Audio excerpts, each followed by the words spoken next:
मराठा समाजाला न्याय मिळावा, आरक्षण मिळावं या भूमिकेचं समर्थक भारतीय जनता पार्टी आहे।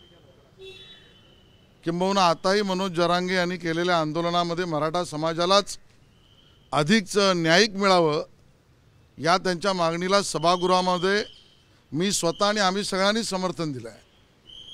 आणि म्हणून समाज जी मागणी मागतोय त्याला पूर्ण करण्याची सर्व कायदेशीर प्रक्रिया होणं आवश्यक आहे। आणि या कायदेशीर प्रक्रियेला पूर्ण करण्याचं काम मनोज जरांगे यांनी सुद्धा हे मान्य केलं होतं। त्यावेळेला देवेंद्र फडणवीस मुख्यमंत्री असताना त्यांनीच न्यायिक टिकणारं आरक्षण दिलं आहे। आणि त्यामुळे न्यायिक टिकणारं आरक्षण देणाऱ्या देवेंद्रजींवर असे बिनबुडाचे आरोप करणं हे आम्हाला मान्य नाही, ते असमर्थनीय आहेत। समाजाला न्याय आपण मिळवून देऊ हीच भूमिका या सरकारची आहे। माननीय मुख्यमंत्री एकनाथ शिंदेजींनी छत्रपती शिवाजी महाराजांच्या पायाकडे शपथ घेऊन आताच 10% टिकणारं आरक्षण दिलंय। अन्य जे विषय प्रलंबित आहेत ते प्रलंबित विषय सुद्धा चर्चेतनं सुटले जाऊ शकतात, सोडवले पाहिजेत। या सगळ्यामध्ये कुठलाही राजकीय रंग आणणं हे मराठा समाजाला मान्य नाही। मराठा समाज राजकारणाच्या विरहित राहून समाजाला न्याय मिळण्याच्या भूमिकेवरच काम करतोय आणि म्हणून या बाबतीत राजकारण करता कामा नये हीच समाजाची भूमिका आहे। विषप्रयोग करण्याचा सलाईनच्या माध्यमातून विषप्रयोग करण्याचा देवेंद्र फडणवीस यांनी प्रयत्न केलेला असं देखील त्यांनी म्हटलं। आरोप तद्दन बिनबुडाचे आणि खोटे आहेत, याचं समर्थन होऊ शकत नाही। माननीय उपमुख्यमंत्र्यांवर कोणीही बोलताना गांभीर्याने बोललं पाहिजे। देवेंद्रजींचा आजपर्यंतचा राजकीय इतिहास हा कुठेही अद्वा तद्वा गैरपद्धतीने वितुष्ट निर्माण करणारं अशा पद्धतीचं सोडाच ते कधीच केलं नाही। पण संविधान आणि कायदा याच्या पलीकडे ते कधी बोलतच नाहीत आणि म्हणून त्यांच्यावर अशा पद्धतीचे बिनबुडाचे आरोप आम्ही फेटाळतो, त्याचं असमर्थन करतो, किंबहुना त्याचा निषेध करतो। मुंबईकडे येण्याचा अधिकार तर सगळ्यांनाच आहे। जरांगे पाटील यांना मराठा समाजाच्या आमच्या समाजांच्या मागणीच्या चर्चेसाठी यायचं सादर आमंत्रणच आहे।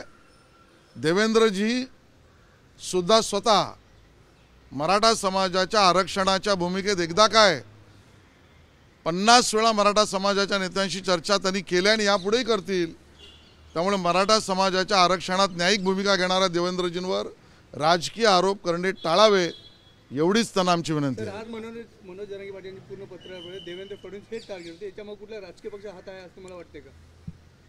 मुळामध्ये राजकारण राजकीय पक्षांनी खेळावं, राजकीय पक्षांनी हा प्रयत्नच करू नये की अशा पद्धतीने समाजामध्ये वितुष्ट निर्माण होईल।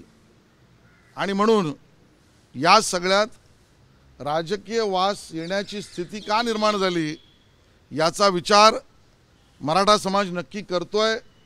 मराठा समाजातील आम्ही सगळे याचा नक्की उघड्या डोळ्याने पाहतो आहोत।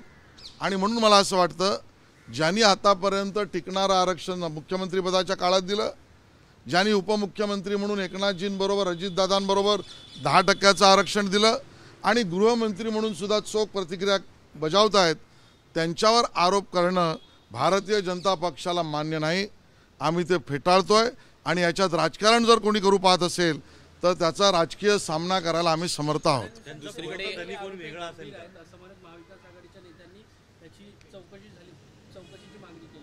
मला वाटतं महाराष्ट्र विकास आघाडीला लगेच अशा पद्धतीच्या आरोपांवर चौकशीची मागणी करणं यातच कुठेतरी राजकारण आहे का हे आता मराठा समाजाला वाटायला लागलं आहे। आणि म्हणून या पद्धतीच्या चौकशांना त्या ठिकाणी उद्धवजी तुमचं, शरद पवार साहेब तुमचं आणि काँग्रेस तुमचं सरकार असताना आम्ही कधी घाबरलो नाही, आता तर घाबरण्याचा प्रश्नच येत नाही। पण विषय तो नाही आहे, विषय महत्त्वाचा आहे की मराठा समाजाला न्याय मिळणं, आरक्षण मिळणं आणि त्याच्या अधिकाराचं मिळणं आणि ते कायदेशीर मिळणं ते भारतीय जनता पक्षाच्या समर्थनाने आणि प्रामाणिक प्रयत्नाने एकनाथ शिंदेजींच्या आणि अजितदादांबरोबर राहून देवेंद्रजी देतील याच्यावर मराठा समाजाचा पूर्ण भरोसा आहे. आदित्य ठाकरे असे म्हणतात की ज्या पद्धतीने हे आंदोलन उठवायचं होतं त्यासाठी लाठीचार्ज करण्यात आला होता. आदित्यजींना अजून महाराष्ट्रातल्या राजकारणाची संपूर्ण माहितीच नाही आहेत.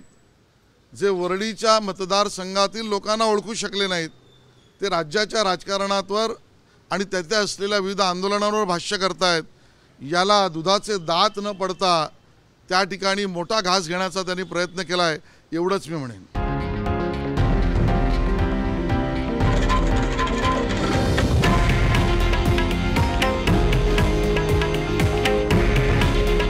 हे आहे देशातील नंबर 1 न्यूज नेटवर्क आणि आपण पाहत आहात TV9 मराठी. काळजी तुमची, हित महाराष्ट्राचं.